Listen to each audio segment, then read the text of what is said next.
Hello बच्चों, hello students. आज हम लोग जो चैप्टर स्टार्ट करने वाले हैं वो हम लोगों के अकाउंटिंग का पहला चैप्टर होगा। चलिए उस चैप्टर पे चलते हैं। आप लोग ये एनसीईआरटी की बुक है, अगर आपने डाउनलोड नहीं किया तो आप डाउनलोड कर सकते हो। बाकी रेफरेंस बुक में आप टीएस ग्रेवाल की बुक भी यूज़ कर सकते हो। तो कोई मेरा ये कहने का मतलब है आप रेफरेंस बुक किसी का भी यूज़ करो, लेकिन बट आपका सिलेबस अगर एनसीईआरटी से है तो मच बेटर है। मैं इसमें से ही पढ़ा के आप लोगों को पूरा कुछ अपने लेवल पे और आपके लैंग्वेज में कवरेज कराने की पूरी कोशिश करूंगा, जिससे आप लोगों को काफ़ी इजी हो। एक्चुअली क्या होता है कि एनसीईआरटी की बुक में बच्चों क्या होता है कि जो बुक की जो टाइपिंग होती है वो पूरी तरीके से एक पैराग्राफ फॉर्मेट में होती है, ना तो कोई पिक्चर होता है ना कोई कलर फॉर्मेट होता है, इसलिए काफ़ी बोरिंग लगती है और पढ़ने में भी आप लोगों को काफ़ी कॉम्प्लिकेटेड लगता है, क्योंकि अभी आप 11th में हो, अभी उतनी हैबिट भी नहीं है सेल्फ स्टडी की। बट आप जब लोग अगर आप लोग जब सीए करोगे इन फ्यूचर, आप सीएमए सीएस करना चाहोगे, तो जब इन फ्यूचर जब सेल्फ स्टडी कोर्स में जाओगे तो ऐसी कंडीशन में तब आप लोगों को इसकी हैबिट पढ़ना शुरू होगी, क्योंकि वहाँ पे सिलेबस बहुत ब्रॉड होता है। और आपको जो इंस्टीट्यूट से या किसी भी जिस भी इंस्टीट्यूट के मटेरियल हैं प्लस उसके साथ साथ जो भी रेफरेंस बुक आप यूज़ करते हो, तो वहाँ पे नोट्स खुद से पढ़ने की आप लोगों को हैबिट जब होने लगती है तब आप लोगों के लिए वो इजी हो जाता है। फिर आप कलर फॉर्मेट पिक्चर्स ये सब नहीं देखते हो। लेकिन अभी आप 11th में हो, तो आप लोगों को देखते हुए और आप लोगों को सोचते हुए मैं आप ही लोगों के तरीके से पढ़ाने जा रहा हूँ, ताकि आप लोगों के लिए सब कुछ इजी हो। कोई भी चीज़ इतना पिक्चर ग्राफिकल तरीके से मैं बताऊंगा जिससे आप लोगों को बहुत आसान हो, क्योंकि 11th 12th में अभी आप लोगों का क्या है ना कि अभी आप लोगों ने हाई स्कूल या 10th क्लास अभी जब आप लोग क्वालिफाई करके आ रहे हो, तो हर सब्जेक्ट को आप पहले से जानते होगे, चाहे वो फिजिक्स है केमिस्ट्री है, इसके बारे में आप लोगों को बचपन से कुछ ना कुछ नॉलेज पता चल जाती है। जब आप सिक्स्थ क्लास में रहते हो तो आपके घर में जो बड़े होंगे वो बताते हैं कि मैथ साइड लेना, ये साइड लेना, आर्ट साइड लेना। कॉमर्स के बारे में जिनको जो फील्ड बैकग्राउंड से नहीं होगा तो आपके लिए भी वो एकदम नया होगा और आपको नहीं पता होगा। तो कॉमर्स में ये आपका एक ऐसा सब्जेक्ट है जिसको आपने 11th के पहले कभी भी देखा नहीं और कभी भी सुना नहीं है। तो यहाँ पे इसीलिए हम लोगों की जो जर्नी होगी वो थोड़ी सी स्लो होगी। और ये इसलिए स्लो होगी क्योंकि ये एक नया है, कॉन्सेप्ट है, बहुत ही नई चीज़ है। इसको हम बहुत स्लोली स्लोली पढ़ेंगे स्टार्ट में। और बेसिक जब हम लोग स्लो कंडीशन में पढ़ के कंप्लीट कर लेंगे तब हम लोग थोड़ा सा स्पीड पकड़ेंगे। उसके बाद मैं गारंटी दे रहा हूँ, मैं गारंटी ले रहा हूँ इस चीज़ की कि आपको सब कुछ बहुत आसान लगने लगेगा। आपको अकाउंटिंग और कॉमर्स के जितने भी सब्जेक्ट हैं बहुत ही इजी लगने लगेंगे। और बिलीव करिए, कॉमर्स सब्जेक्ट अगर आपने चूज़ किया है तो आपने अपनी लाइफ में सक्सेस के हर दरवाजे को खोल लिया है। आप किसी भी फील्ड में जा सकते हो। मैं उसकी वीडियो भी अपलोड बहुत जल्दी करूंगा कि कौन कौन से कैरियर ऑप्शंस आपके पास अगर आप कॉमर्स स्ट्रीम से रहते हो तो आपको खुलते हैं, और कौन कौन से कैरियर्स में आप जा सकते हो। तो बहुत अनलिमिटेड कैरियर है जहाँ पे अपनी आप शुरुआत कर सकते हो 12th के बाद। चाहे आप ग्रेजुएशन करो, आप सीए सीएस बनना चाहते हो, आप बैंकिंग की तैयारी करना चाहते हो, आईबीपीएस की तैयारी करना चाहते हो, प्लस यूपीएससी की भी तैयारी करना चाहते हो, तब भी आपका अकाउंटिंग आपका कॉमर्स एक बहुत बड़ा रोल प्ले करता है। क्योंकि कॉमर्स एक ऐसा सिलेबस है, कॉमर्स एक ऐसा एरिया है जो आपको केवल अकाउंटिंग की नॉलेज नहीं देता, वो आपको पूरे इंटरनेशनल मार्केट में किस तरीके से बिजनेस डील्स होती हैं उसके बारे में बताता है। इंपोर्ट एक्सपोर्ट जो बड़ी बड़ी चीज़ें हैं, मतलब पूरी हमारी फाइनेंशियल इंडस्ट्री, हमारे इंडिया की या हमारे वर्ल्ड की इकोनॉमी कैसे चलती है, उसकी अकाउंटिंग कैसे होती है, और वो इंडस्ट्री में इंपोर्ट एक्सपोर्ट क्या होता है, टैक्सेस क्या लगते हैं, और टैक्स लगाने से पहले हमें हर एक गुड्स के बारे में पता होना चाहिए।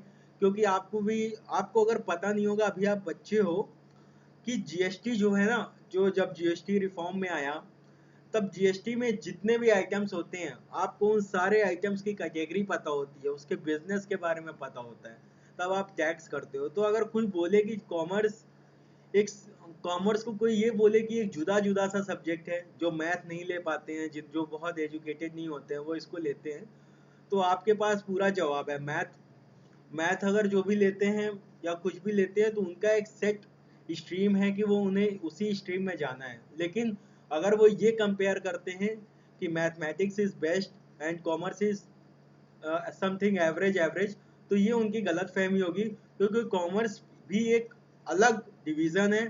तो कंपेयर करने का लेवल यहाँ पे नहीं है, इसका एक अलग लेवल है और मैथमेटिक्स का अपना एक अलग लेवल है।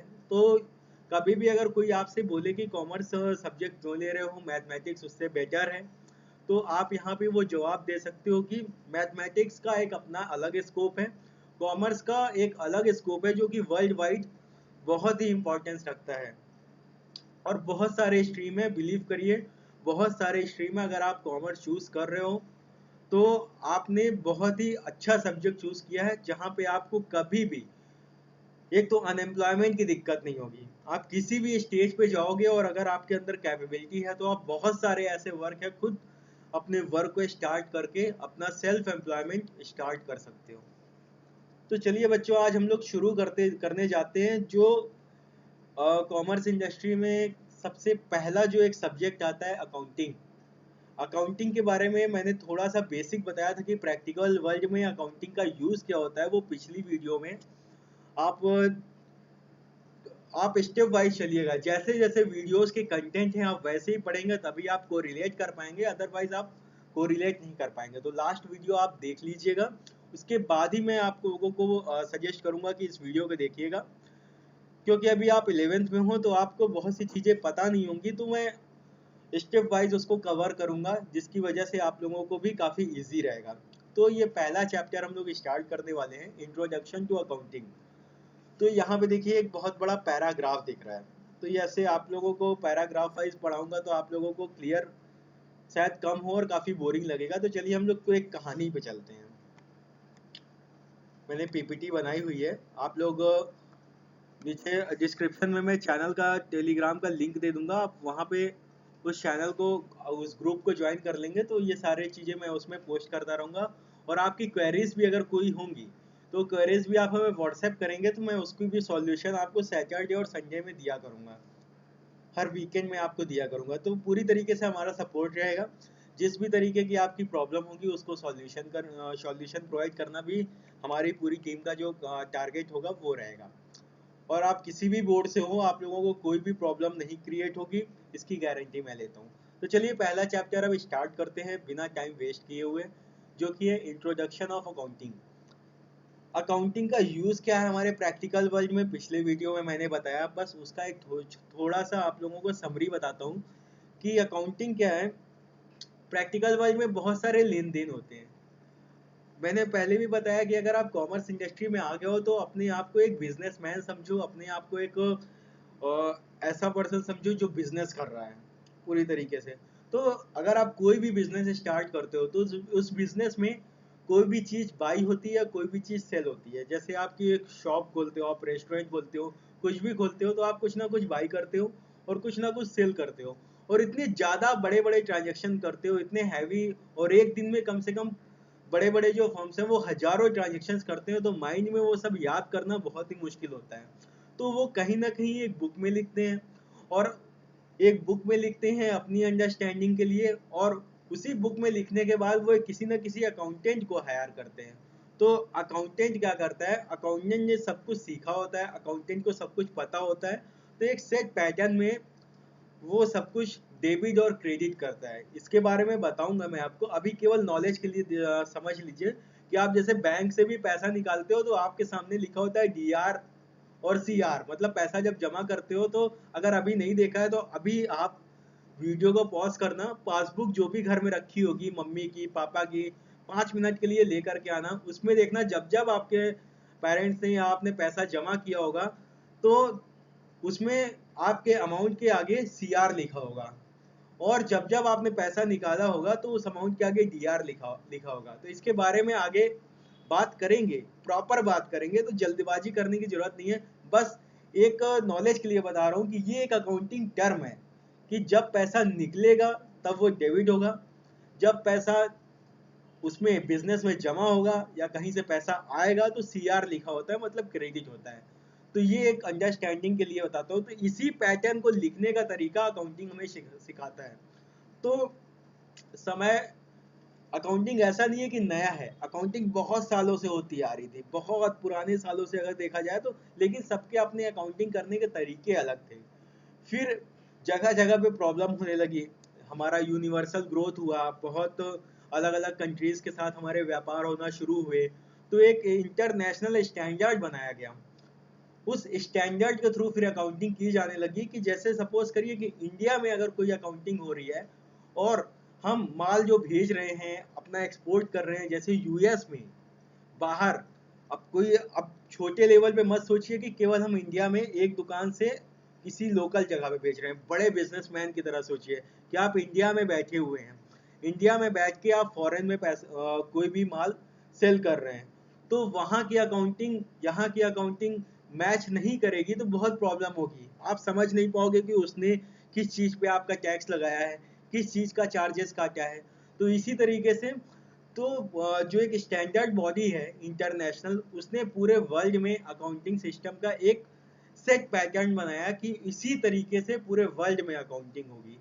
तो अब उसी अकाउंटिंग प्रोसीजर को इंडिया भी फॉलो करता है, उसी अकाउंटिंग प्रोसीजर को आपका न्यूजीलैंड भी फॉलो करता है, चाइना भी फॉलो करता है, सभी कंट्रीज उसी यूनिवर्सल स्टैंडर्ड को फॉलो करते हैं और उसी स्टैंडर्ड्स के साथ वो अपनी अकाउंटिंग करते हैं। तो इसीलिए मैं आप लोगों को ये भी बताना चाहूँगा, चाहे आप यूपी बोर्ड में हो, चाहे सीबीएसई बोर्ड में हो, चाहे बिहार बोर्ड में हो, किसी भी बोर्ड में हो, अगर आप अकाउंटिंग का सब्जेक्ट पढ़ रहे हो, क्वेश्चंस में आप लोगों के थोड़े बहुत चेंजेस हो सकते हैं लेकिन कॉन्सेप्ट आपका वही रहेगा। कॉन्सेप्ट यहाँ पे जो मैं कॉन्सेप्ट के जो लेक्चर बना रहा हूँ वो आप लोगों के लिए सबके लिए इक्वल है, सबके लिए बराबर है।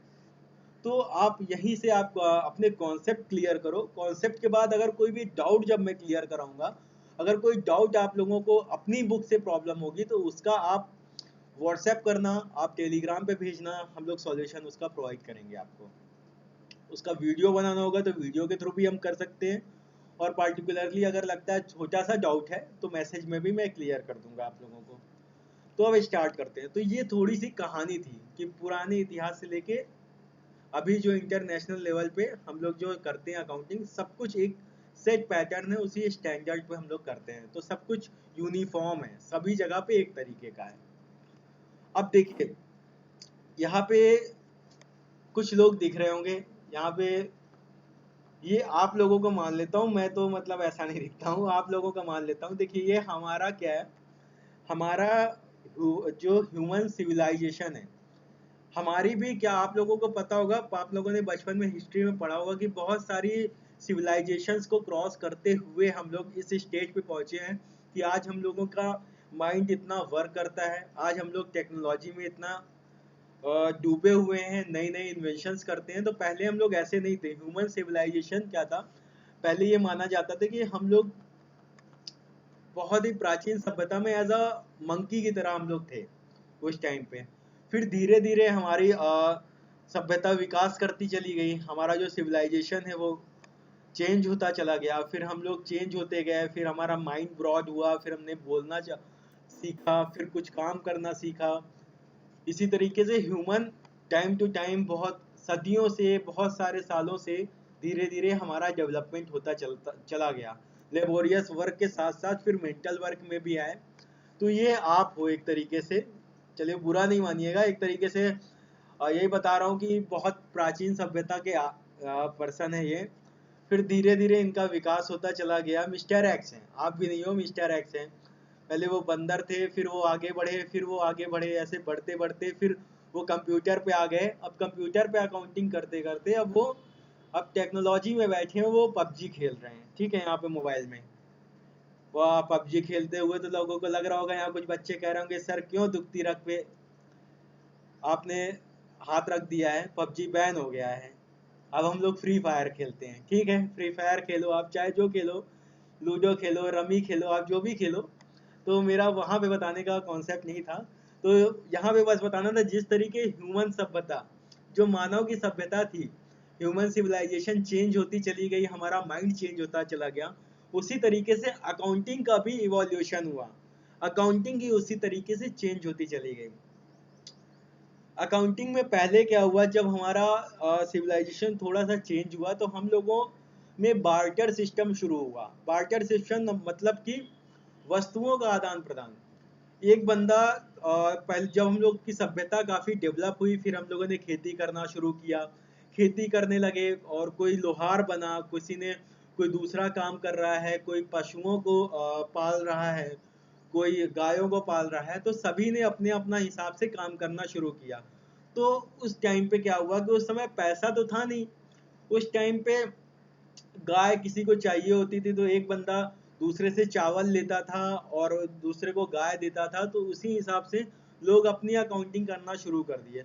तो उनके माइंड में जो भी आता था, जिस भी तरीके से अकाउंटिंग कर सकते थे, वो अपनी अकाउंटिंग करना शुरू कर रहे थे, चाहे पत्थरों पे कर रहे थे, मिट्टी पे कर रहे थे, या ये देखिए छोटा सा एक पत्थर का कोई एक आपका पैड की तरह है, जैसे टैबलेट होता है, उस तरीके से पत्थर की सिल्ली पर कुछ लिख के अपना अकाउंटिंग कर रहे हैं। तो जैसे जैसे सभ्यता बढ़ती जा रही थी, आप मिस्र में या इजिप्ट के इतिहास को देखेंगे तो वहाँ पे ये पैटर्न लागू होता था कि सोने को जो भी वहाँ पे जो भी लोग रहते थे, उनका सोना कितना रखा जा रहा है एज अ लॉकर। जिस तरीके से बैंक है, बैंक में सोना रखते हैं आज के टाइम पे, बैंक में बहुत सारे डॉक्यूमेंट्स रखते हैं, तो उसका रिकॉर्ड हमारे पास रहता था। उसी तरीके से वहाँ के लॉकर में जब रखते थे, तो वहाँ के भी जो रखवाली करते थे, वो लोग भी एक प्रमाण के थ्रू आप लोगों को एक पत्थर के उस पे प्रमाण देते थे, उस पे लिख के देते थे कि कितना सोना, क्या क्वांटिटी है, जो भी मेजरमेंट उनका होता था वो लिख के देते थे। तो ऐसा नहीं है कि अकाउंटिंग नया है, अभी का है, अकाउंटिंग बहुत पुराना है। लेकिन टाइम टू टाइम जैसे समय समय बीतता चला गया, ह्यूमन सिविलाइजेशन बढ़ती चली गई, हमारा माइंड बढ़ता चला गया, टेक्नोलॉजी बढ़ती चली गई, उसी तरीके से अकाउंटिंग भी चेंज होती चली गई। अकाउंटिंग का एक सेट पैटर्न चेंज होता चला गया। तो यही रहा कि पहले हम पत्थरों पे करते थे, पहले हमारे पास मनी नहीं था, कोई मेजरमेंट का साधन नहीं था, तो जो भी हम लोगों अपने मेजरमेंट के लिए यूज करते थे, सिल्वर को आप लोगों ने सुना होगा कि बर्तनों को हम लोगों ने यूज किया मेजरमेंट के लिए, फिर कुछ पत्थरों को यूज किया मेजरमेंट के लिए। इसी तरीके से हम लोग अकाउंटिंग करते चले गए, पत्थरों पे अकाउंटिंग की। फिर थोड़ा सा समय चेंज हुआ तो हम लोगों ने हम लोगों का माइंड डेवलप हुआ, तो हम लोगों ने एक क्ले होता है, एक बोर्ड की तरह होता है, उस पर लिखना शुरू किया। फिर टाइम काफ़ी चेंज हुआ, फिर उसके बाद टेक्नोलॉजी आई, जैसे 19वीं शताब्दी में, फिर हम लोग कंप्यूटर पे, हम लोगों को अकाउंटिंग काफ़ी प्रिंसिपल पता चल गए, इंटरनेशनल बॉडी बन गई, तो फिर हम लोगों ने कंप्यूटर पे हम लोग अपनी अकाउंटिंग करना शुरू कर दिए। फिर उसके बाद टैली आया, फिर टैली के बाद बहुत सारे सॉफ्टवेयर्स और आए। तो अब तो इतने आपके मोबाइल मोबाइल एप्लीकेशंस आ चुके हैं, जैसे कि बुक कीपिंग के सॉफ्टवेयर्स अलग आ चुके हैं, और खाता बही मोबाइल एप्लीकेशंस हैं। टीवी वगैरह पे आप लोग जब कभी आईपीएल के मैच देखते होगे, सर हम लोग आईपीएल नहीं देखते, ठीक है नहीं देखते कोई बात नहीं, आप आईपीएल नहीं देखते, आप कार्टून नहीं देखते, आप बड़े बच्चे हो गए, समझदार हो, केवल आप पढ़ाई करते हो, तो पढ़ाई भी करते हो तो कभी कभी आप लोग मोबाइल एप्लीकेशन या कुछ देखते होगे, तो माई बुक, खाता बुक और बुक कीपिंग जैसे सॉफ्टवेयर्स मोबाइल एप्लीकेशन आ गए हैं, जो आप लोगों को केवल फिल करना पड़ता है ऑटोमेटिकली, वो बैलेंस शीट और आपके प्रॉफिट एंड लॉस अकाउंट ये सब रेडी कर देता है। अभी आप लोग मत जानिए कि बैलेंस शीट क्या होता है, प्रॉफिट एंड लॉस अकाउंट क्या होता है, एग्जाम्पल बता रहा हूँ, ये बाद में आएगा, पूरा मैं क्लियर करूंगा। तो मतलब आप लोगों को अकाउंटिंग क्या करनी है, कुछ भी आता है, जैसे मोबाइल में आप टाइपिंग करके अपने दोस्तों को हाय हेलो करते हो, रात में बैठ के चैटिंग करते हो दोस्तों को, उसी तरीके से आपने जितने का माल बेच दिया, जितने का माल खरीद दिया, सिंपल उसमें आप लोगों को लिखना है, बाकी सब कुछ अकाउंटिंग अपने आप हो जाती है।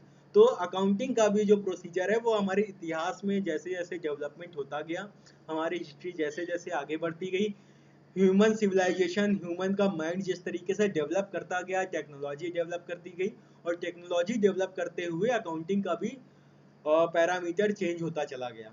तो यहाँ पे अकाउंटिंग का भी अब जो हम लोग जो रूप देख रहे हैं वो बहुत ब्रॉड हो चुका है अकाउंटिंग का, और बहुत ही स्मार्ट वर्क हो चुका है अकाउंटिंग में।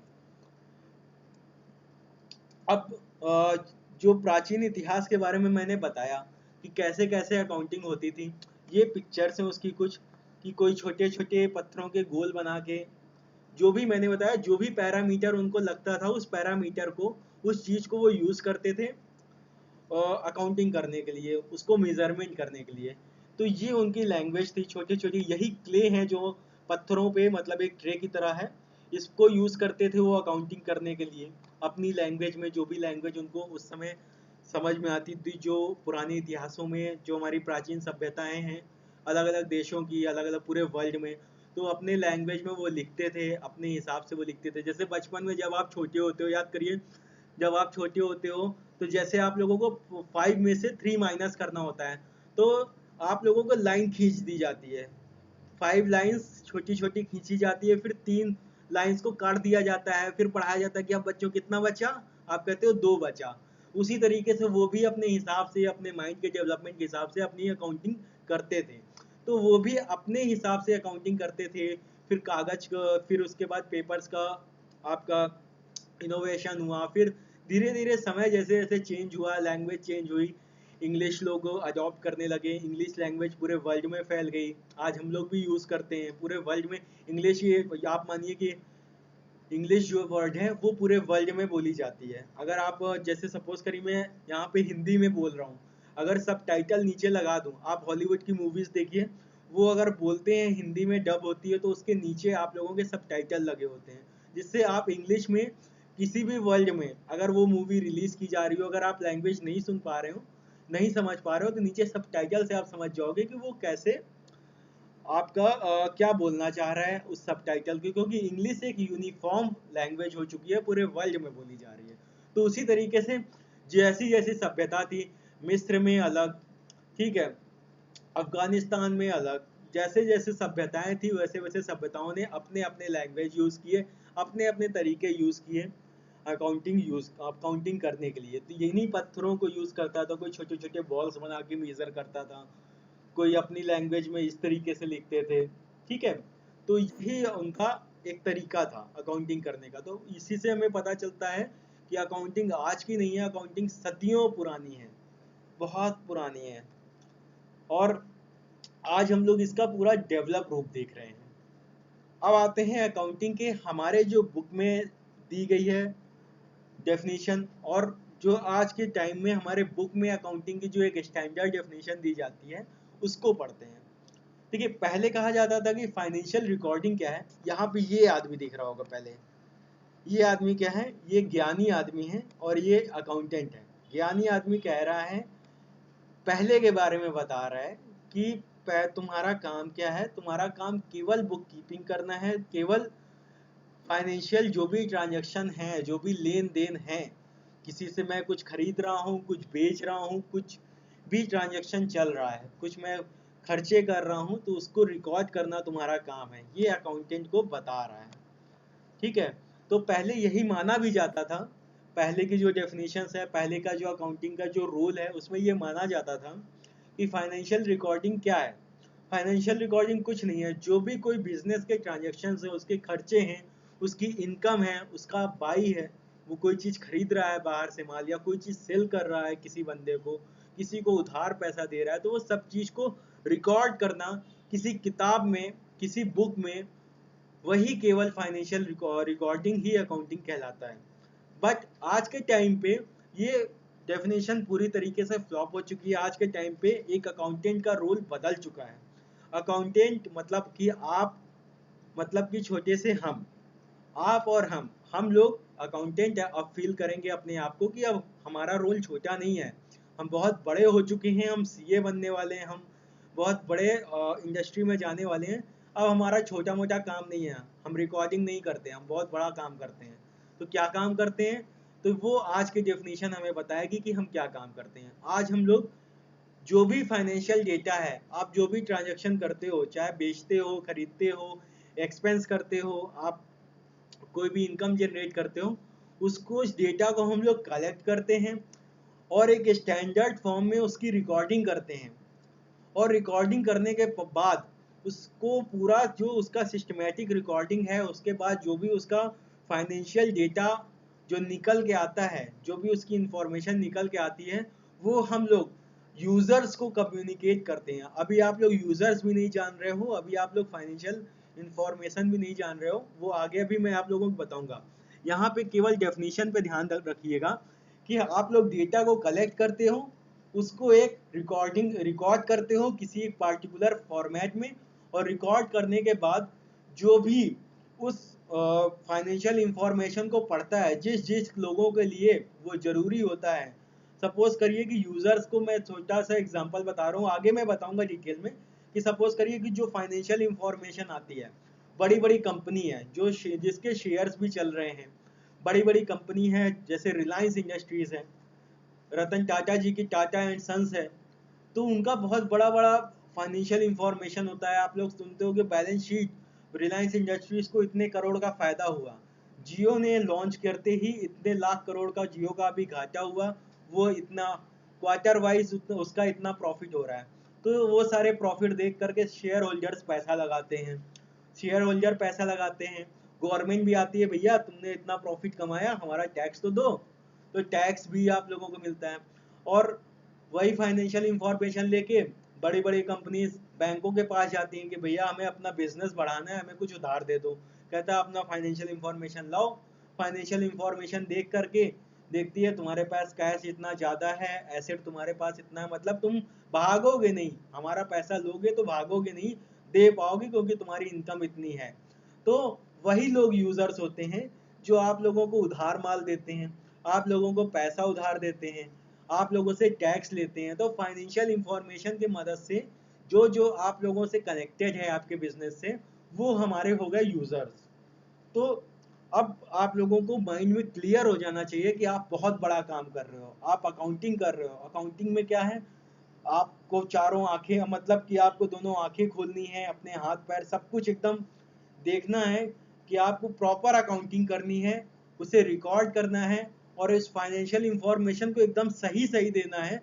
क्योंकि आप जैसी इंफॉर्मेशन दोगे उसी के बेसिस पे बहुत लोगों की चीज़ें उसी पे बनी रहती हैं, और जितने भी आपके यूज़र्स हैं वो आपके बैलेंस शीट को देख करके, आपके फाइनेंशियल रिकॉर्डिंग, आपकी इंफॉर्मेशन को देख करके ही कंपनी पे ट्रस्ट करते हैं। तो इतनी बड़ी रिस्पॉन्सिबिलिटी आपके पास आ गई है, और इतनी बड़ी रिस्पॉन्सिबिलिटी को आप देख करके अकाउंटिंग करते हो।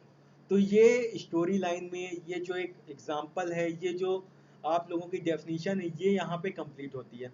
तो ये हमारी डेफिनेशन हो गई, और कुछ एक्सपर्ट्स हैं जिन्होंने अपनी डेफिनेशन दी है। तो अब देखते हैं जो हम लोगों ने डेफिनेशन यहाँ पे दी, वो एक स्टैंडर्ड डेफिनेशन है, उसको अभी आगे मैं आप लोगों को लिखाऊंगा भी। आप लोगों को जो मैंने समझा दिया, तो समझने के लिए आप लोगों को जितना इजी हो सकता था मैंने आप लोगों को बताया। अब हम देखते हैं कि कुछ बड़े बड़े एक्सपर्ट हैं, कुछ इंस्टीट्यूशंस हैं, स्टैंडर्ड बॉडीज हैं, उन्होंने अकाउंटिंग की डेफिनेशंस क्या दी हैं अपने हिसाब से।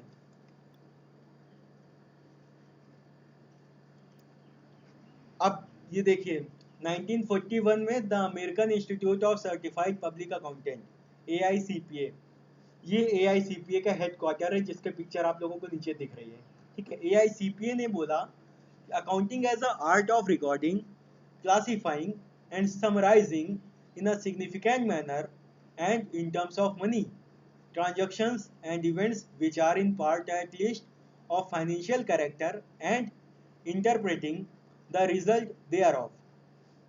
Simple C language, simple C चीज मैं आप लोगों को बताना चाहता हूँ जो इस डिफिनेशन में उन्होंने बोला, जो American institute of certified public accountants ने बोला कि अकाउंटिंग कुछ नहीं है, अकाउंटिंग एक आर्ट है रिकॉर्ड करने का, क्लासिफाई करने का, समराइज करने का, जो कि एक पार्टिकुलर मैनर में, मतलब एक पार्टिकुलर मैनर में कोई भी ट्रांजैक्शंस है जो फाइनेंशियल नेचर का ट्रांजैक्शन है, मतलब कि उसमें ये पता चल रहा हो कि उसे मेजर किया जा सकता है, वो पैसों से रिलेटेड ट्रांजैक्शन हो, कोई ऐसा ट्रांजैक्शन नहीं जिसे मेजर नहीं किया जा सकता। जैसे सपोज करिए कि बारिश को मेजर नहीं किया जा सकता, ठीक है। किसी फैक्ट्री में, एग्जांपल, किसी फैक्ट्री में स्ट्राइक कर दी लोगों ने, क्या उसको हम लोग मेजर कर सकते हैं पैसों में कि कितने रुपए की स्ट्राइक कर दी। तो यहाँ पे समझिए जो भी चीज, जो भी करेक्टर फाइनेंशियल नेचर का है जिसे हम लोग पैसों में तौल सकते हैं, कोई भी ट्रांजैक्शन जिसे हम पैसे में लिख सकते हैं, उन्हीं ट्रांजैक्शंस को प्रॉपर रिकॉर्ड करना और अलग अलग क्लासिफाई करना कि किस तरीके का नेचर है उसका, उसे समराइज करना और उसे पैसों के टर्म्स में लिखना। मेन चीज़ है उसका कैरेक्टर फाइनेंशियल होना चाहिए, पैसों में लिखना, इसी चीज़ की रिकॉर्डिंग, इसी सिस्टमेटिक रिकॉर्डिंग को हम लोग अकाउंटिंग बोलते हैं। और यही डेफिनेशन इसमें दी गई है, जो कि काफ़ी कॉम्प्लिकेटेड आप लोग को दिख रही है। इजी वर्ड में जो मैंने आप लोगों को बताई, इजी वर्ड में जो डेफिनेशन है वो मैं आप लोगों को लिखाऊंगा, जो आप लोगों को एग्जामिनेशन में लिखना है। बट अगर आप इस डेफिनेशन को लिखना चाहते हो तो ये डेफिनेशन भी आप लिख सकते हो, लेकिन स्टैंडर्ड डेफिनेशन भी आप लिखिएगा, इससे आप लोगों को मार्क्स अच्छे मिलेंगे। अब एक नए एक्सपर्ट आए 1966 में, जो अमेरिकन अकाउंटिंग एसोसिएशन है, उन्होंने भी बताया कि द प्रोसेस ऑफ आइडेंटिफाइंग, मतलब अलग अलग जगह से उसे आइडेंटिफाई करना, जितने भी आप लेन देन हैं उनको आइडेंटिफाई करना, उन्हें मेजर करना, मतलब उन्हें पैसों के टर्म में, पैसों के कितना रुपए का वो ट्रांजेक्शन है उसे मेजर करना, और मेजर करने के बाद जो भी उसकी इकोनॉमिक इंफॉर्मेशन है, उसकी जो भी इंफॉर्मेशन है, वो सारी इंफॉर्मेशन, मतलब कि जो भी आप उसको इकोनॉमिक चीज़ों को आप रिकॉर्ड करोगे, उसका जो बैलेंस शीट बनाओगे, इंफॉर्मेशन, फाइनेंशियल इंफॉर्मेशन बनाओगे, उसको पूरा रिकॉर्ड करना। और उसके जो यूजर्स हैं, जो मैंने अपनी पिछले वीडियो में याद करी, यूजर्स कौन, गवर्नमेंट बोला भैया पैसे लाओ, टैक्स लाओ, बैंक ने बोला कि हम आपको लोन क्यों दें, तो वो सारे हमारे यूजर्स हैं। इसकी डेफिनेशन जब पढ़ेंगे तो आप लोगों को क्लियर होगा। यहाँ पे स्टेप वाइज आगे बढ़ते हैं ताकि आप लोगों को दिक्कत ना हो। तो यहाँ पे केवल डेफिनेशन को समझते हैं, आगे बहुत जो ये जितने भी टर्म्स हैं वो सारे टर्म्स मैं आप लोगों को पढ़ाऊंगा। कि क्या बोला, कि जो भी आपके जो प्रोसेस हैं, जो भी अकाउंटिंग क्या है, वो जितने भी आपके ट्रांजेक्शन हो रहे हैं उसे आइडेंटिफाई कर लो, उसे देख लो, उसे मेजर कर लो कि क्या क्या कितने कितने रुपए के ट्रांजेक्शन्स हैं। ठीक है, उन्हें आइडेंटिफाई करो, मेजर करो, रिकॉर्ड कर लो, और रिकॉर्ड करने के बाद उसका जो भी इंफॉर्मेशन आप बनाते हो, प्रॉफिट एंड लॉस अकाउंट बनाते हो, बैलेंस शीट बनाते हो, उसे कम्युनिकेट कर दो जो भी उसके यूजर्स हैं। और आपको जो भी जजमेंट लग रहा है, अपने जजमेंट को भी अपने यूजर्स को कम्युनिकेट करो कि कंपनी ने सारे स्टैंडर्ड को फॉलो किया है कि नहीं किया है। ये आप लोग सीए में पढ़ोगे, जब आप लोग अकाउंटिंग स्टैंडर्ड पढ़ोगे, आपके इंटर में बिल्कुल भी नहीं है, तो ध्यान भी नहीं देना है, बस आपके नॉलेज के लिए बता रहा हूँ कि आप लोगों को सारी रिकॉर्डिंग करते करते साथ में नोट्स भी देने पड़ते हैं, ताकि यूजर को वो सारी चीज पता चल पाए कि कितने का प्रॉफिट हुआ, कितने का लॉस हुआ, वो सारी चीजें। तो ये आप लोगों के एक्सपर्ट्स लोगों ने आप लोगों की डिसीजन दी। फिर 1970 में अकाउंटिंग प्रिंसिपल बोर्ड ने भी अपना एक इंफॉर्मेशन दिया, अपना एक डेफिनेशन दिया कि accounting is to provide quantitative information, मतलब कि ऐसा इंफॉर्मेशन क्वांटिटेटिव जिसे मेजर किया जा सकता हो। ठीक है, आप लोग हर चीज देख रहे हो मेजरमेंट को लेकर के फोकस है, मतलब पैसों से रिलेटेड जिसका फाइनेंशियल कैरेक्टर है वही ट्रांजेक्शन्स केवल अकाउंटिंग में आएंगे, जिनका मेजरमेंट नहीं किया जा सकता है वो ट्रांजेक्शन्स नहीं आएंगे। तो यहाँ पे भी ये बोल रहे हैं accounting is provide quantitative information जिसे मेजर किया जा सकता है, प्राइमरीली फाइनेंशियल इन नेचर, और जिसे फाइनेंशियल कैरेक्टर का हो, जिसे मतलब पैसों में टर्म्स में आपका मेजर किया जा सकता है, और फाइनेंशियल नेचर का हो, लेन देन के तरीके का हो, जो भी ट्रांजेक्शन हो एक तरीके से, अबाउट इकोनॉमिक एंटिटीज, जो भी बिजनेस है, जो भी एंटिटी है, that is intend to useful in making economic decision, और वो फाइनेंशियल इंफॉर्मेशन यूजर्स के लिए, कोई भी इकोनॉमिक डिसीजंस के लिए, मैनेजमेंट के लिए, सबके लिए एक इकोनॉमिक डिसीजन लेने के लिए वो अकाउंटिंग यूजफुल हो, उसी को हम लोग अकाउंटिंग बोलेंगे। और दूसरे पैराग्राफ में accounting can there of be defined as the process of identifying, देखिए ये भी पूरा घूम फिर के आ गए अपनी चीज पे, आइडेंटिफाई करना है, मेजर करना है, रिकॉर्ड करना है। रिकॉर्ड करना मतलब बैलेंस शीट तक बनाना है आप लोगों को फाइनेंशियल इंफॉर्मेशन, फिर उसे जितने भी यूजर्स हैं उनको उनके इंफॉर्मेटिव इंफॉर्मेशन के साथ जो वो समझ पाए उनको कम्युनिकेट कर देना है। ये सारी चीज़ों को हम लोग अकाउंटिंग बोलेंगे, जिसका एक समराइज रूप भी यहाँ पे दिया हुआ है कि in order to appreciate the exact nature of accounting we must understand the following relevant aspect of definition. इसकी अलग अलग डेफिनेशन जो हम लोगों ने यहाँ देखी है, उन सारे टर्म्स की डेफिनेशंस भी हम लोग आगे वीडियो में आप लोगों को पढ़ाएंगे, पूरा सिलेबस कवर करेंगे। तो जिसमें क्या क्या होगा, एक इकोनॉमिक इवेंट क्या होता है, identification, measurement, recording and communication, organisation क्या होते हैं, और इंटरेस्टेड यूजर्स ऑफ इंफॉर्मेशन, वो सारी चीज़ यूज़र क्या होते हैं, वो सारे डेफिनेशन हम लोग अलग अलग पढ़ेंगे। तो ये जो डेफिनेशन हम लोगों ने पढ़ी, तो इससे हमें अकाउंटिंग के बारे में जो हम लोगों ने एक स्टैंडर्ड डेफिनेशन देखी थी कि अकाउंटिंग कुछ नहीं है। अकाउंटिंग क्या है, किसी भी चीज़ को आइडेंटिफाई करना, फिर उसको समराइज करना, फिर उसको स्टैंडर्ड सेट ऑफ पैटर्न में उसे रिकॉर्ड करना, रिकॉर्ड करने के बाद उसे जो भी उसके यूज़र्स हैं उसे कम्युनिकेट कर देना। ठीक है, यही हमारा अकाउंटिंग होता है, यही हम लोग, इसी चीज़ को हम लोग अकाउंटिंग कहते हैं। और इसकी जो स्टैंडर्ड डेफिनेशन है वो नेक्स्ट वीडियो में मैं आप लोगों को बताऊंगा और याद भी कराऊंगा उसमें। और क्योंकि अभी आप लोगों को उसी वीडियो में, उसी डेफिनेशन में आप लोगों को मैं अकाउंटिंग के पूरे वर्ल्ड के बारे में बताऊंगा कि रिकॉर्डिंग को जर्नल बोलते हैं, क्लासिफाई करते हैं तो उसे लेजर बोलते हैं, समराइज करते हैं तो उसे हम प्रॉफिट एंड लॉस अकाउंट और बैलेंस शीट बोलते हैं, और यूज़र को कैसे क्या चीज़ देते हो आप प्रॉफिट एंड लॉस अकाउंट, तो वो सारी चीज़ उसमें बताऊंगा ताकि नेक्स्ट वीडियो में आप लोगों को क्लियर हो। तो यहाँ पे जो भी डेफिनेशंस थी वो क्लियर हो चुकी हैं। अब अकाउंटिंग का या अकाउंटेंट का आज के टाइम पे रोल, अब अकाउंटेंट का आज के टाइम पे जो ग्रोथ है, आज के टाइम पर जो रोल है वो बहुत बढ़ चुका है। आपका अकाउंटेंट केवल फाइनेंशियल नेचर के अकाउंटिंग नहीं करता। आपकी फैक्ट्रीज में बहुत सारे पॉल्यूशंस होते हैं, बहुत सारे केमिकल्स होते हैं, तो उससे इन्वायरमेंट को जो प्रॉब्लम्स होती है, इन्वायरमेंट को जो भी नुकसान होता है, उसकी भी अकाउंटिंग होती है जिसे हम ग्रीन अकाउंटिंग बोलते हैं। ठीक है, आप आगे पढ़ोगे तो इसी के हिसाब से, पॉल्यूशन के हिसाब से उन्हें भी चार्जेस देना पड़ता है। एग्जाम्पल, आप लोग के आप लोग हो सकते अभी 18 साल के हुए नहीं होगे, और जब मैं यही बोलता हूँ 18 साल के आप लोग हुए नहीं होगे तो आप लोग गाड़ी मत चलाना। ठीक है, पेरेंट्स को देखना, वो हर साल हर 6 महीने पे आपका जो भी स्टेट है वहाँ पे वो बाइक है या कार है, पॉल्यूशन सर्टिफिकेट बनाते हैं तो उसका एक चार्ज देते हैं। ठीक है, वो इन्वायरमेंट अकाउंटिंग, वो चार्ज कैसे डिफाइन होता है, वो भी एक ग्रीन अकाउंटिंग के सिस्टम में ही आता है। ठीक है, अब मैनेजमेंट अकाउंटिंग, जो भी आप अकाउंटिंग करते हो, कंपनी का क्या प्रॉफिट हुआ, कंपनी का क्या लॉस हुआ, उसको देखते हुए ये अंदाजा लगाया जा सकता है कि कंपनी की मार्केटिंग में कितना खर्चा करेंगे, कंपनी को कोई नया प्रोडक्ट लॉन्च करना हो तो कितना खर्चा, कितना बजट उसके लिए हमारे पास अवेलेबल है, वो सब कुछ मैनेजमेंट अकाउंटिंग में आता है।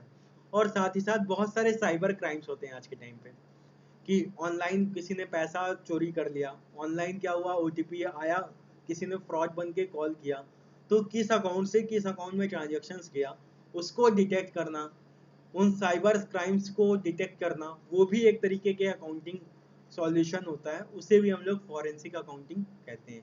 हालांकि ये हम लोगों के सिलेबस में नहीं है। आज अकाउंटिंग का रोल क्या है, आज अकाउंटिंग का मतलब एक अकाउंटेंट का मतलब आप लोगों का फ्यूचर में रोल क्या है, वो आप लोगों को समझाना था और अकाउंटिंग की डेफिनेशन बतानी थी।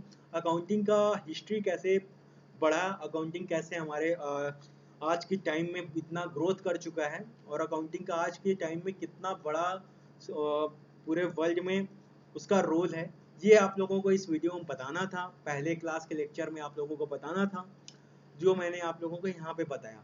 तो पीपीटी में स्टोरी आप लोगों को समझ में आ गई, तो हम लोग अब बुक को प्रेफर करते हैं, जो बुक में लिखा है एक बहुत टाइपिकल फॉर्म में, जो बहुत कॉम्प्लिकेटेड है, और जितना मैंने बताया आप लोगों को वही चीज़ें बुक में लिखी हुई हैं। चलिए अब बुक में आते हैं और थोड़ा सा बुक में भी पढ़ते हैं। यहाँ पे इंट्रोडक्शन टू अकाउंटिंग हमारा चैप्टर नंबर 1। अब रीड करते हैं, रीड करते हैं। कोई प्रॉब्लम तो नहीं है आप लोगों को? अगर कोई प्रॉब्लम हुई आप कमेंट में डाल दो, कमेंट में आपको सॉल्यूशन मिलेगा। आप लोगों को मेरे कॉन्टैक्ट नंबर जो नीचे आपको डिस्क्रिप्शन में दिया गया है, आप कॉन्टैक्ट नंबर पे डालो अपने डाउट्स, वो सारी चीज़ आपको क्लियर की जाएगी।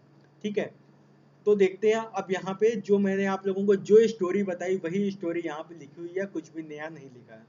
Over the centuries accounting has remained confined to the financial record keeping function of the accountant. कई सदियों से, कई सेंचुरीज से एक अकाउंटेंट का जो रोल था वो केवल बुक्स में अकाउंटिंग डेटा को रिकॉर्ड करना था, जो कि काफ़ी लिमिटेड एरिया था। ठीक है, but today's rapidly changing business environment has forced the accountant to reassess their roles and functions both with in the organisation and the society. But आज के टाइम पे जो इतनी ग्रोथ होने लगी है, पूरी दुनिया में इतना रैपिडली ग्रोथ हुआ है, उसकी वजह से एक अकाउंटेंट को अपने रोल को फिर से चेक करना होगा, फिर से रीअसेस करना होगा। क्या उनका रोल केवल एक अकाउंटिंग ट्रांजैक्शंस करने का ही था, केवल रिकॉर्ड करने का था? तो आप यहाँ पे मैंने आप लोगों को बताया नहीं, अब अकाउंटेंट का रोल बहुत बढ़ चुका है, केवल रिकॉर्ड करना नहीं रह गया। आप पिक्चर याद करो, एक बंदा था जो डांट रहा था अकाउंटिंग को कि तुम्हारा रोल केवल रिकॉर्ड करने का है, तो अकाउंटेंट अब यहाँ पे गुस्सा आके बोलेगा केवल मेरा काम रिकॉर्ड करने का नहीं है, मैं रिकॉर्ड भी करूंगा, उसके फाइनेंशियल इंफॉर्मेशन को यूजर्स को कम्युनिकेट भी करूंगा और उसको आइडेंटिफाई भी करूंगा। ये सारे रोल हमारे हो चुके हैं। तो यही चीज इस सेकंड लाइन में बोला है, reassess their roles for the organisation and the society. The role of an accountant has now shifted from that of mere recorder of transactions to that the member providing relevant information to the decision making team. Broadly speaking, accounting today is much more than just bookkeeping and preparation of financial reports. Accountants are now capable of working in exciting new growth areas such as forensic accounting, जो मैंने आप लोगों को बताया, ठीक है, e commerce मतलब कि फ्लिपकार्ट, ईबे, और आप जोमेटो स्विगी बहुत करते हो, पिज्ज़ा खाने की आप लोगों की बहुत आदत है, पिज्ज़ा से मंगाते हो तो उसकी भी अकाउंटिंग, ये सारी अकाउंटिंग हम ही लोग करते हैं। तो आप अकाउंटेंट हो, मतलब हर एक इंडस्ट्री जहाँ पे पैसा चलता है, जहाँ पे ट्रांजेक्शन चलती है, वहाँ पे आप लोगों का रोल प्ले होता है। तो आप आज से बहुत बड़े इंसान बनने वाले हो, ठीक है। और इन्हीं सारे ट्रांजेक्शन के साथ, इन्हीं सारे इंडस्ट्रीज के साथ आप फाइनेंशियल प्लानिंग भी प्रोवाइड करते हो, इन्वायरमेंटल अकाउंटिंग भी करते हो, ये सारी चीज़ आप करते हो। तो यहाँ पे इस पैराग्राफ में यही बताया गया कि आपका दायरा बहुत बढ़ चुका है। आप फॉरेंसिक अकाउंटिंग भी करते हो, आप ई कॉमर्स अकाउंटिंग भी करते हो, आप इन्वायरमेंटल अकाउंटिंग भी करते हो, फाइनेंशियल प्लानिंग भी करते हो, और प्लस सोसाइटीज़ के लिए भी बहुत काम करते हो। मतलब कि सही इन्फॉर्मेशन सोसाइटीज़ के लिए, जो भी यूज़र्स हैं उनके लिए आप लोग प्रोवाइड करते हो, ताकि जिसको बेसिस पे गवर्नमेंट बोलती है भैया हमारा टैक्स लाओ, उसी के बेसिस पे किसी बिजनेस को पैसा देते हैं। तो बिजनेस पे जो भी पैसा देता है, बिजनेस को जो भी उधार देता है, उसे पता होता है कि आप एक अकाउंटेंट हो, आपने बहुत अच्छा रोल प्ले किया है, आपने उसकी बैलेंस शीट बताई है, तो उसके बेसिस पे उसको पैसा भी देता है। This realization came due to fact accounting is capable of providing the kind of information that managers and other interested persons need order to make better decision। और आपकी अकाउंटिंग कोई बाहर के यूजर्स को नहीं, साथ ही साथ अंदर के जो यूजर्स हैं, जैसे मैनेजमेंट टीम है किसी कंपनी की, उसे भी पता चलता है कि हमें प्रॉफिट हो रहा है, हमें लॉस हो रहा है। हम अभी अगर कोई नया प्रोडक्ट लॉन्च करना चाहें, नई चीज़ें लॉन्च करना चाहें, तो उसके हिसाब से उनके लिए भी काफ़ी यूज़फुल होता है अपने प्रॉफिट को देखना, अपने लॉस को देखना, और नई चीज़ों को लॉन्च करने के लिए मैनेजमेंट टीम के लिए भी अकाउंटिंग काफ़ी यूज़फुल होती है। This aspect of accounting gradually assumed to much important that it has now been raised to the level and information system. As an information system, it collects data and communicates economic information about the organization to wide variety of users whose decisions and actions are related to its performance. This introductory chapter, इस chapter में हम लोग क्या deal करेंगे? Nature, need of scope, accounting का nature, accounting का use और उसका स्कोप कहाँ कहाँ तक है, और इसकी कॉन्टेक्स्ट, इसी के बारे में हम लोग यहाँ पे बात करेंगे। और इस पैराग्राफ में यही बताया गया जो इसमें, कि किस तरीके से आप अकाउंटिंग को यूज़ करते हो, अकाउंटिंग को कम्युनिकेट करते हो किसी इंडस्ट्री को, और कम्युनिकेट करने के बाद वो जो यूज़र्स हैं अपने आपके अकाउंटिंग पे रिलाई करते हैं, और उस जिम्मेदार आपने जो अकाउंटिंग की है उस पर भरोसा करके वो अपना सारा डिसीजंस वो भी लेते हैं। तो यहाँ पे अकाउंटेंट का रोल बहुत बढ़ चुका है। यही इस पैराग्राफ में जो मैंने आप लोगों को समरी बेस में पीपीटी में बताया, वही चीज़ बताया गया। यहाँ पे मीनिंग ऑफ अकाउंटिंग, जो कि एक्सपर्ट्स की मीनिंग्स थी, एक्सपर्ट्स ने जो डेफिनेशन दी थी वो मैंने वहाँ पे कवर कर ही चुके हैं हम लोग। ये सारी यहाँ तक हम लोग कवर कर चुके हैं। तो हम लोगों ने यहाँ पे मीनिंग ऑफ अकाउंटिंग और अकाउंटिंग का जो ग्रोथ है वो हम लोगों ने इस वीडियो में कवर किया। नेक्स्ट वीडियो में हम लोग आगे बढ़ेंगे इसी चैप्टर को, और बुक को और मेरी जो पीपीटी नोट्स हैं उनको मैं आप लोगों को कम्युनिकेट करूँगा, ताकि आप लोगों को सब पूरा सिलेबस कवर हो। और कुछ भी अगर आपको समझ में नहीं आता है तो पहले आप लोग आगे अगर आप भाग रहे हो तो कहूँगा कि पहले पूरा चैप्टर कंप्लीट करते हैं। चैप्टर कंप्लीट होने के बाद अगर आपको नहीं समझ में आएगा तो मैं आप लोगों को एडिशनल वीडियोस के थ्रू और भी जो छोटे छोटे कॉन्सेप्ट हैं वो आप लोगों को बताऊंगा। और आप सीए फाउंडेशन या सीपीटी की तैयारी कर रहे हो तो ये यहाँ से आप लोगों को कवर हो जाएगा, क्योंकि बीच बीच में अगर मैं उनकी क्लासेस लूंगा तो कॉन्सेप्ट मैं यहीं से कराऊंगा और क्वेश्चंस के लिए मैं अलग वीडियोस बनाऊंगा। तो थैंक यू सो मच, इतनी मेहनत कर रहा हूँ आप लोगों के लिए, बस चैनल को सब्सक्राइब तो करते बनता है और वीडियो को लाइक तो करते बनता है। तो आप सब्सक्राइब कर दो और लाइक कर दो और अपने सारे फ्रेंड्स के साथ शेयर करो और उनसे भी बोलो कि सब्सक्राइब करें, जिससे उन लोगों को भी एजुकेशन फ्री में मिल पाए। कोई भी पैसा देने की जरूरत नहीं है। लॉकडाउन की सिचुएशन है, बहुत वॉस्ट है। आप लोग पढ़ाई यहीं से करो, अपनी पढ़ाई यहीं से कंटिन्यू करो। तो इसी के साथ यहाँ पे इस वीडियो को क्लोज करते हैं। नेक्स्ट वीडियो में मिलते हैं। तो सर नेक्स्ट वीडियो में मिलेंगे जी, बिल्कुल मिलेंगे, हर रोज मिलेंगे, डेली मिलेंगे। अपने बच्चों के साथ मैं हर रोज मिलूंगा, ठीक है। और बिजनेस स्टडीज के भी जो लेक्चर्स हैं वो भी मैं आप लोगों को कवर करूंगा, वो भी प्रैक्टिकल स्टोरीज के साथ कवर करेंगे, जिससे आप लोगों को बहुत मजा आएगा। तो thank you so much, video को सब्सक्राइब कर दीजिए जाते जाते। बाय बाय और हैव अ नाइस डे। और बिल्कुल एक चीज जरूर याद करना, इस वीडियो को आप देख रहे हो 2 बार देखना, 3 बार देखना, रिवीजन जरूर करना। आज पढ़ने के बाद शाम को सोने से पहले रिवीजन जरूर करना, वो काफी हेल्पफुल रहेगा आप लोगों के लिए, ठीक है। बाय।